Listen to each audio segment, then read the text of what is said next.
Olá, prepinautas! Vamos para mais uma aula porque o mundo gira.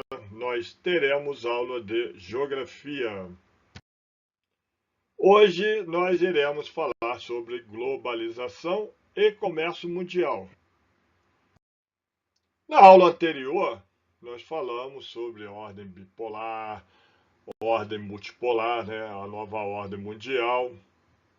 Principalmente a nova ordem mundial se utilizou da globalização para poder se disseminar, ou vice-versa. Mas a gente vai falar um pouco da globalização. É lógico que o que é uma globalização? É um processo de expansão econômica, política, cultural a nível mundial. Eu posso falar que eu vivi num mundo bipolar, que não era um mundo globalizado, e vi essa transformação. Então tem aspectos positivos, tem aspectos negativos. Corresponde à recente fase da expansão capitalista, na política econômica neoliberal, e está relacionado ao período técnico-científico, informacional. Então a tecnologia é a parte mais importante hoje. Tanto é que a gente fala sobre inteligência artificial. É como se o colonialismo estivesse para o capitalismo comercial. Tá certo? Lá nos primórdios do capitalismo.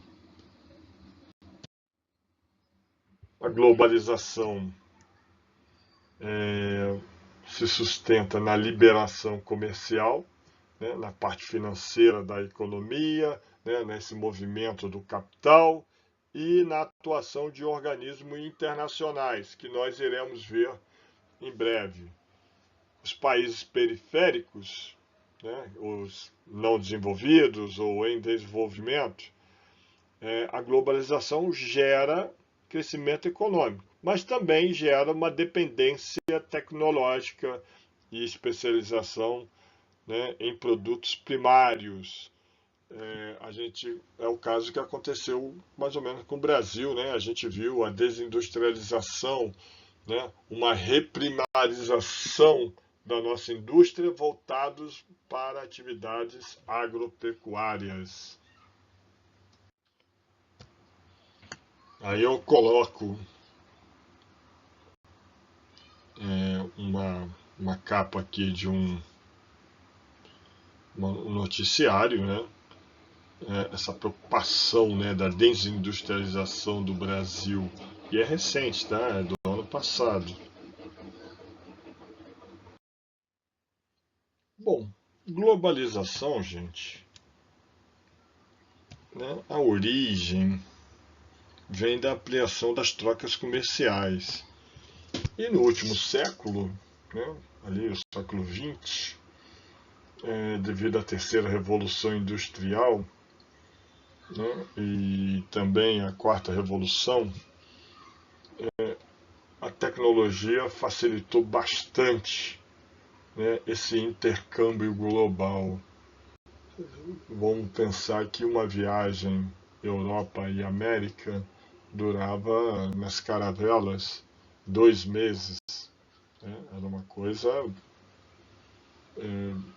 demorada.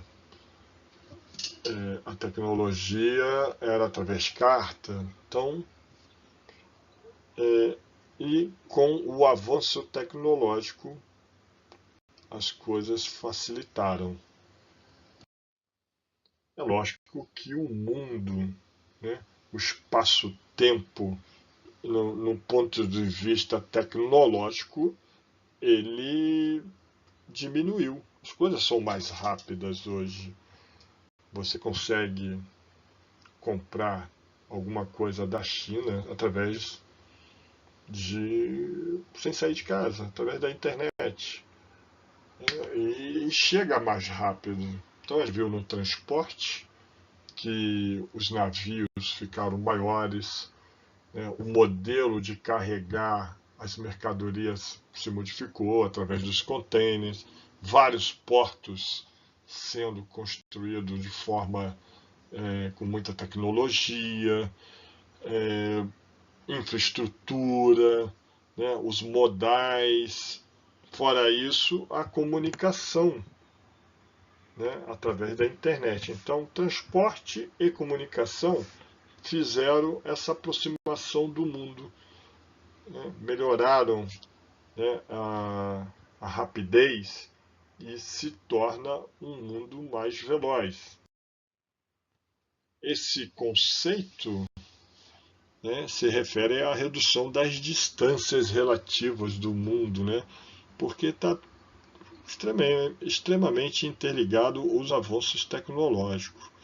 E com isso permite uma integração dos mercados em escala mundial, viabiliza a fragmentação da produção, intensifica os fluxos de capitais, né, o dinheiro, as mercadorias, as informações, e as redes técnicas, né, a parte de comunicação, né, internet, logística, transporte aéreo, elas são fundamentais para essa dinâmica, pois sustentam a velocidade e a conectividade que caracterizam o capitalismo contemporâneo.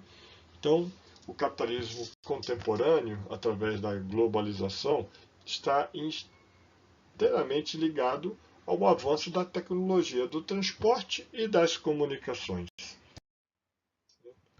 E aí, com isso, a gente tem o aumento da velocidade das trocas comerciais, as redes materiais e imateriais, né? Materiais, internet, transporte, as infraestrutura imateriais, a cultura, né?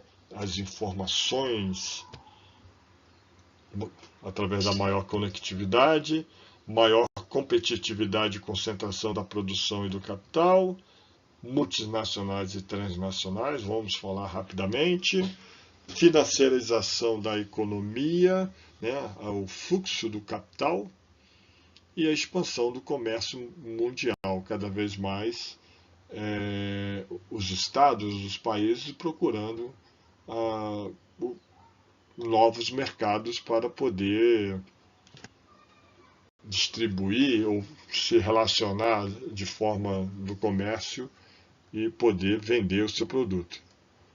Isso tudo vem com a nova ordem mundial, a ordem multipolar, que se utiliza do neoliberalismo.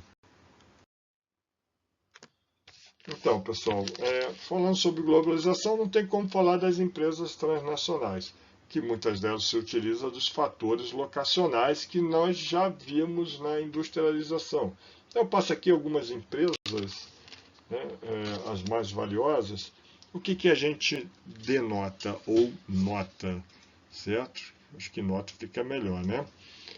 Que são empresas voltadas para tecnologia. Tem um errozinho aqui, tá?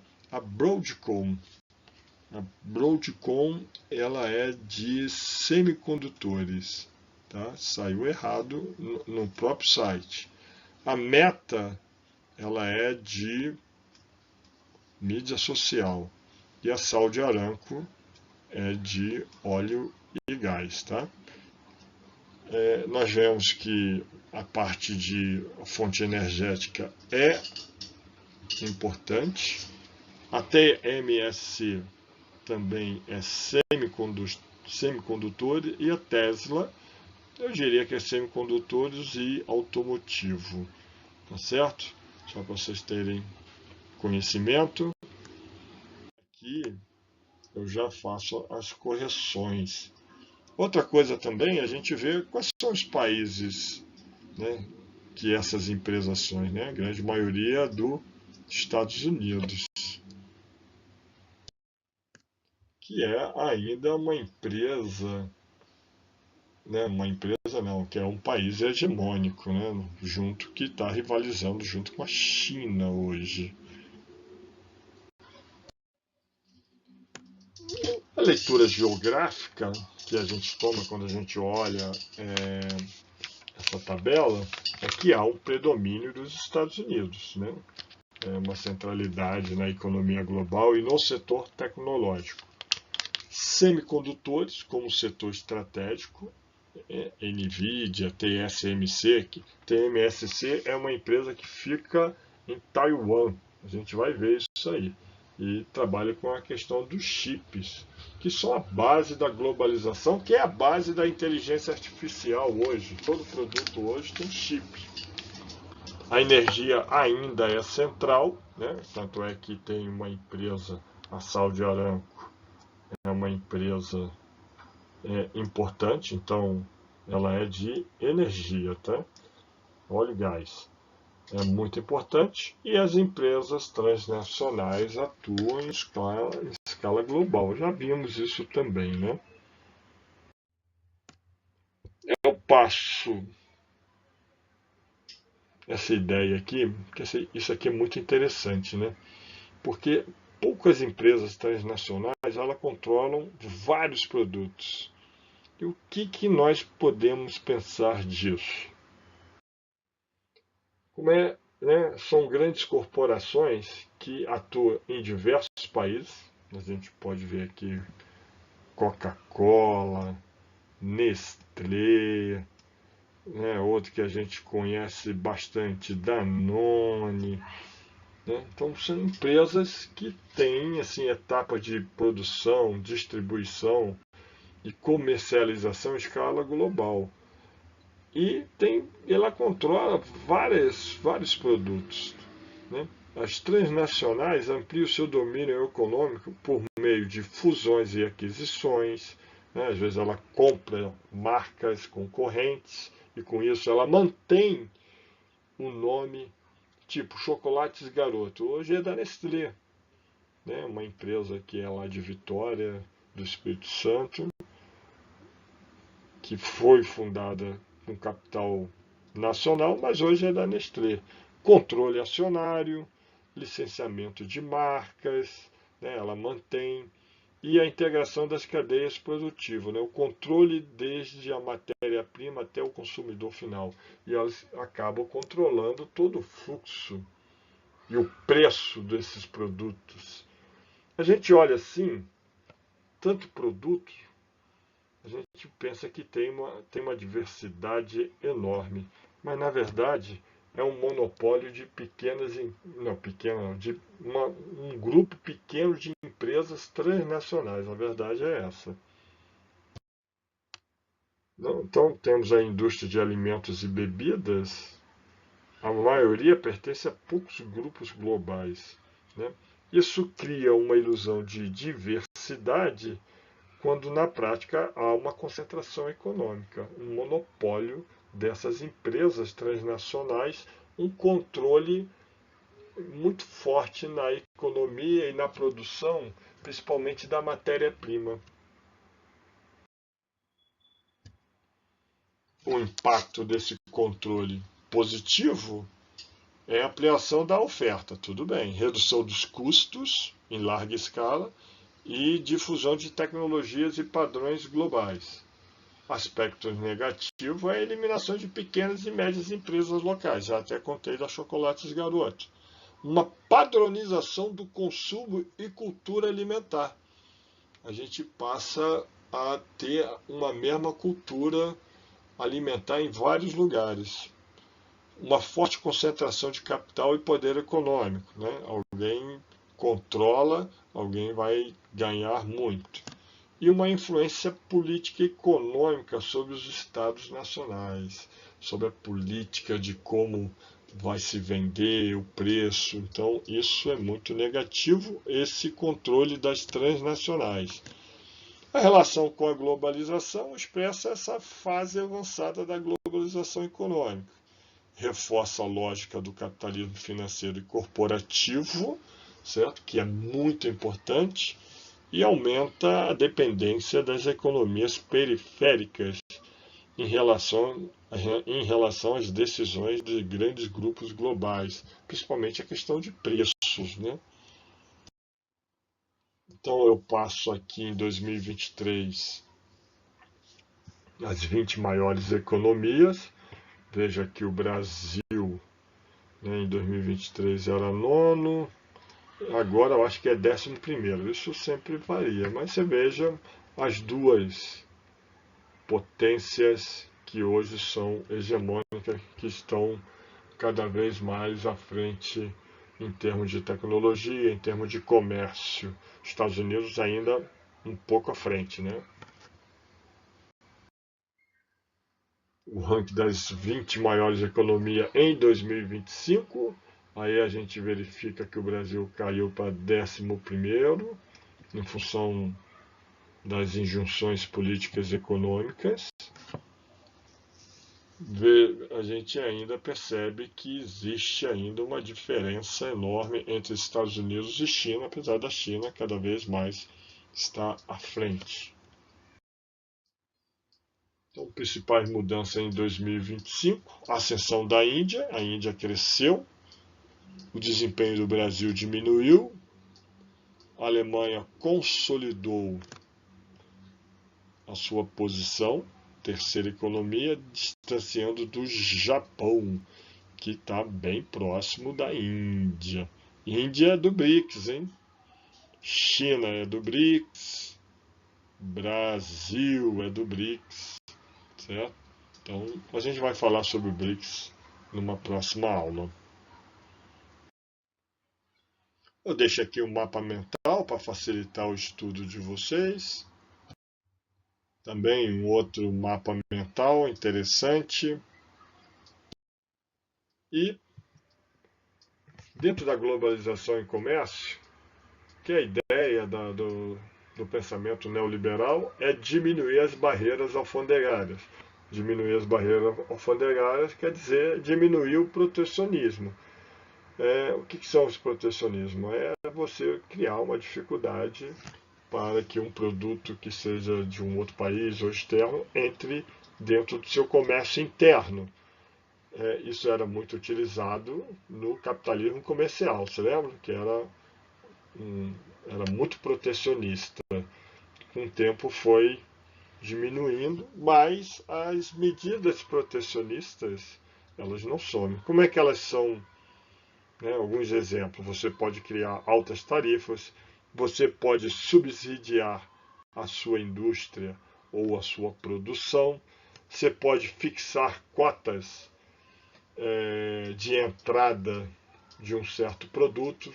Só pode entrar 2 toneladas de laranja daquele país, não mais do que 2 toneladas, ou carne, né? Ou só pode entrar 500 carros dessa marca. Então você cria uma série de medidas que acabam restringindo, né, o comércio de certo produto em seu país. E ainda você pode criar medidas ambientais, sanitárias. A gente até viu isso na agropecuária, né, que o nosso produto agropecuário sofre muito com medidas sanitárias, certo? E o Brasil reclama muito de vários países na Organização Mundial do Comércio, OMC. Eu coloco aqui algumas medidas, porque às vezes é só dos países subdesenvolvidos? Não, dos países desenvolvidos também. Até mais do que os países subdesenvolvidos. Porque os países envolvidos querem, né, colocar seus produtos industrializados no mundo inteiro. E às vezes, quando você tem um produto melhor, eles criam barreiras, né, através da sua influência em termos de capitais, em termos de tecnologia. Tá? Então, coloco aqui um exemplo.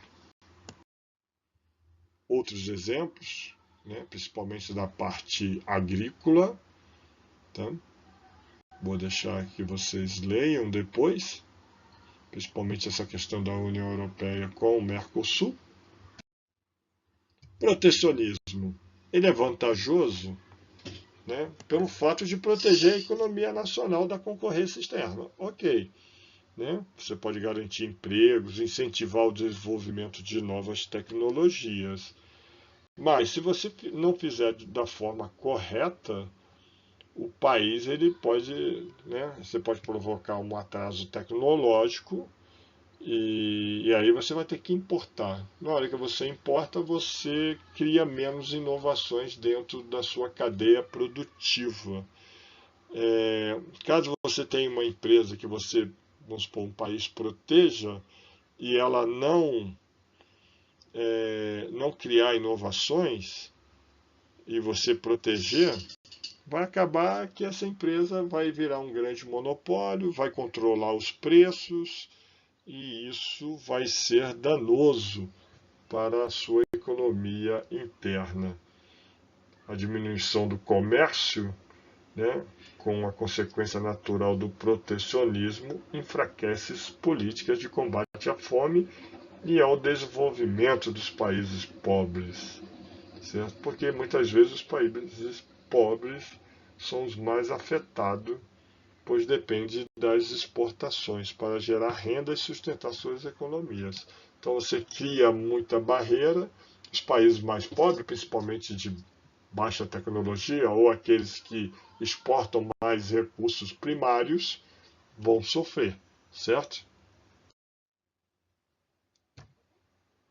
Então, protecionismo através, né, são criados principalmente com práticas de taxas alfandegárias, subsídios, né, incentivos financeiros. O Brasil, né, tem vários impostos sobre essa questão,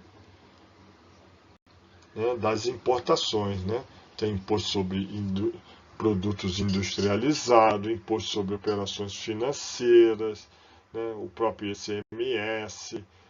O Brasil é um dos países considerado mais protecionista, hein, pessoal? Até aí entra a parte política também, que eu não vou entrar no caso, mas o Brasil é um país, a gente paga muito caro pelos nossos produtos, principalmente os produtos que vêm de fora, e principalmente os produtos tecnológicos. A globalização pode gerar várias tensões, porque pode gerar a tal da guerra comercial, como está ocorrendo principalmente entre Estados Unidos e China. Trago aqui para vocês vários noticiários nos meios de comunicação. E, em termos gerais, a guerra comercial é uma disputa econômica que acaba, né, sendo caracterizada por imposições de taxas, cotas comerciais e alfandegárias. É preciso ter muita cautela, né, nesse mundo globalizado. Tanto é que Estados Unidos e China, né, são os dois países hegemônicos nessa parte do comércio e eles ficam se degladiando, né, nessa nova ordem bipolar, né, nessa nova Guerra Fria que o pessoal fica falando, né?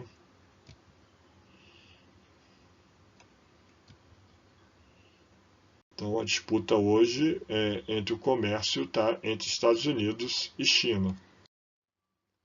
Mas tem outros pensamentos, né? Tem a desglobalização. Tem muita gente que acha que a globalização é muito ruim, né? Esse mundo sem fronteira comercial, aonde sem fronteira comercial é aquilo, né? As mercadorias e o capital não têm fronteira. As pessoas ainda têm fronteira. Né? Então tem o pensamento globalizante e tem o pensamento desglobalizante, principalmente em virtude das crises econômicas, oriundo principalmente do nacionalismo em algumas partes, porque, quer queira ou quer não, a gente tem uma diversidade de produtos, mas a gente tem uma unificação de cultura. Isso é muito preocupante.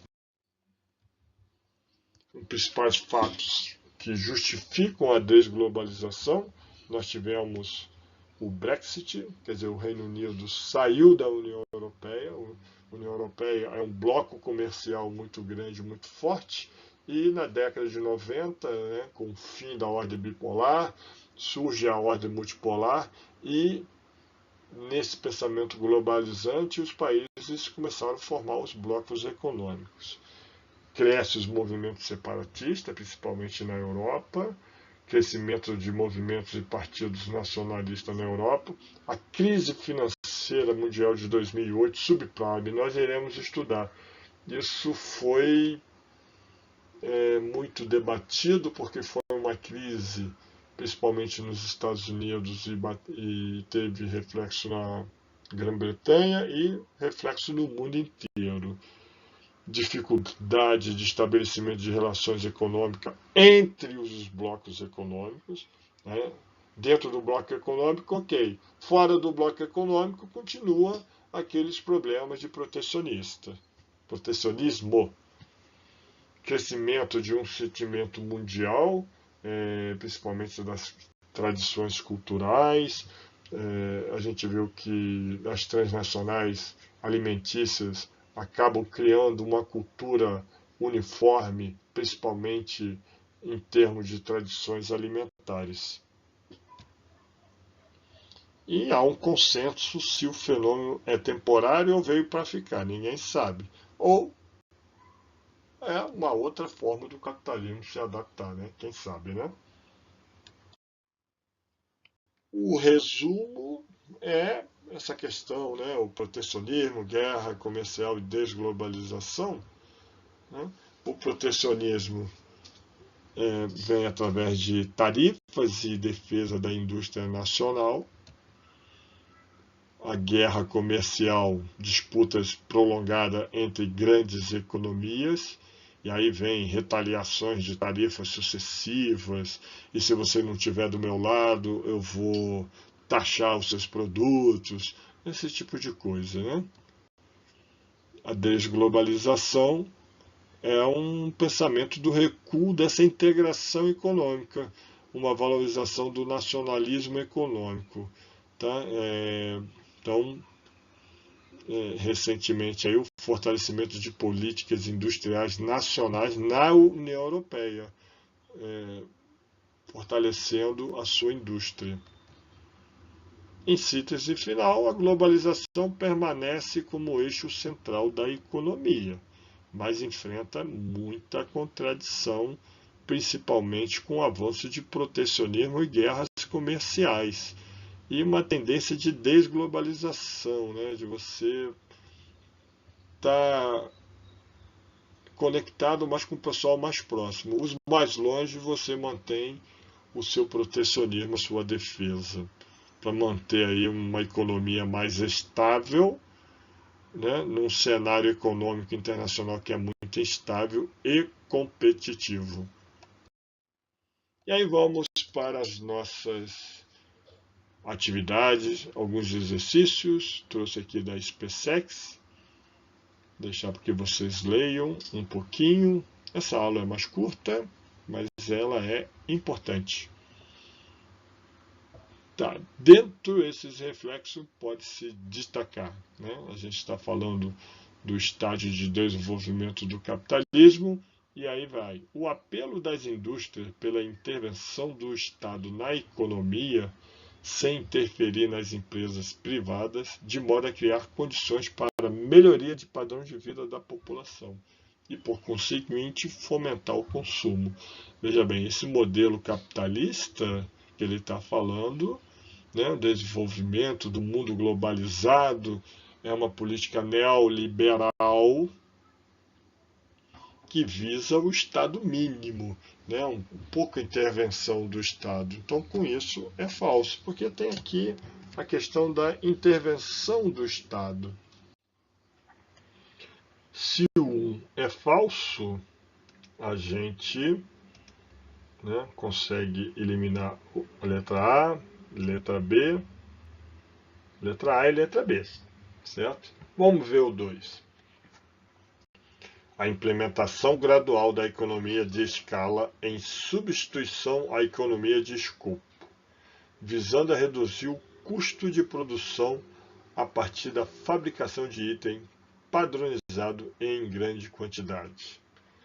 Bom, primeiramente a gente tem que saber o que é economia de escopo e economia de escala. né, que é um grande conceito para você chegar e saber se está certo ou está errado, né? Então vamos lá. Ela é falsa. Por quê? Cara, economia de escopo, ou de gama, né, como se chama, ocorre quando uma empresa consegue produzir diferentes produtos ou serviços de forma mais barata do que se cada um fosse produzido separadamente, devido à utilização eficiente de recursos e processos em conjunto. É da redução de custo por meio da produção conjunta de múltiplos itens, aproveitando a sinergia entre eles. O que quer dizer isso? Imagina assim, um supermercado. O supermercado ele aproveita uma estrutura única, ele vende alimentos, ele vende produtos de higiene, ele vende produtos de vestimenta. Então ele tem os mesmos funcionários vendendo várias coisas. Indústria de carro, ele tem uma plataforma, um eixo de um único eixo que ele consegue fazer vários carros, carros SUVs, carros pequenos, numa mesma plataforma, né, no eixo, né, aquele eixo lá que eles usam. Então, são formas de você usar o mesmo produto. Né? Um exemplo clássico é a indústria alimentícia. Vamos supor, usa o leite para fazer queijo, para fazer iogurte, fazer leite condensado. Então, é o mesmo produto fazendo vários outros itens. Então, isso é economia de escopo. E aí, o que ele fala no 2? A implementação gradual da economia de escala em substituição à economia de escopo, visando a reduzir o custo da produção. A economia de escala é aquela economia que você consegue reduzir o custo porque você faz em grande quantidade, e com isso você diminui o seu custo. Então, a implementação gradual da economia de escala em substituição da escopo é o contrário, na verdade, né? Existe uma implementação gradual da economia de escopo na economia da escala, tá? Então ele inverteu. A implementação do just-in-time, método de organização da produção que visa a eliminar ou reduzir drasticamente os estoques e insumos, reduzindo os custos e postos de trabalho, disponibilizando capital para novos investimentos. Just-in-time é do toyotismo. Você diminui, né? O que é o just-in-time? Você fazer a produção por demanda. E aí você diminui o seu estoque. Então é verdadeiro. Ah, eu nem fiz, né? Se o 2 é falso, tá? Se o 2 é falso, você já elimina a letra C e a letra D. Aí fica fácil, né? Você já sabe que 3 e 4 estão corretos. A disseminação em diversos países envolvidos de propostas de flexibilização de legislação trabalhista com redução dos salários e dos benefícios sociais, acarretando, em consequência, o enfraquecimento do movimento sindical. Certo? São as novas relações de trabalho, né, nesse mundo globalizado. Então, tá certo? E aí nós temos a letra E. Outra questão da SpaceX, também muito boa. Desde o início da década de 80, a China tem sido a economia que mais cresce no mundo, a uma taxa média de 10%. Como consequência desse impressionante crescimento de 80 a 2010, o PIB chinês aumentou 2.810%, se tornou o segundo maior do planeta. Dentre os fatores associados a esse avanço econômico, pode-se destacar, né, a presença de enormes reservas de minérios e combustíveis fósseis no subsolo chinês, que concede ao país autossuficiência em termos de matéria-prima e fontes de energia, e o caracteriza como um grande exportador mundial de petróleo. A China é um grande importador de petróleo. Ela tem uma grande reserva de carvão, mas mesmo assim ela gasta muito e ela não é suficiente, né, em combustíveis fósseis. Então é falso. Então, se o 1 é falso, a gente elimina A, elimina B e elimina C.